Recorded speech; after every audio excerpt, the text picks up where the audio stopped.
சுற்றியுள்ள molecular compress மற்றும் expand செய்கிறது இதனால் தொடர்ச்சியான pressure waves உருவாகி மீடியம் வழியே பயணிக்கின்றன காற்றில் ஏற்படும் இந்த pressure differences நம் eardrums போன்ற பொருட்களையும் vibrate செய்யும்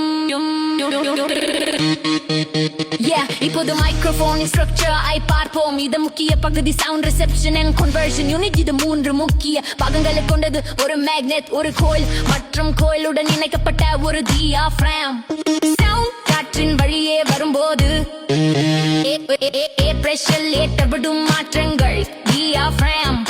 வைப்ரேட் செய்யும் இது மேக்னெட்க்கு இடையே கோயிலை நகர்த்தும் Faraday's law of electromagnetic induction strain படி இந்த அசைவு கோயிலில் உள்ள கரம் ஐ மாற்றி அசல் சவுண்ட் இனதை frequency மற்றும் பேட்டர்ன் கொண்ட ஒரு எலக்ட்ரிக்கல் சிக்னலை உருவாக்கும் இந்த சிக்னல் ஸ்டிங்கர் ஆம்ப்ளிஃபையர்ஸ் மற்றும் பிற கருவிகளுக்கு அனுப்பப்பட்டு ப்ரோசஸ் செய்யப்படுகின்றன இறுதியாக லவுட் ஸ்பீக்கர்ஸ் மூலம் ஒலிக்கின்றன இதுவே மைக்ரோஃபோனின் மேஜிக்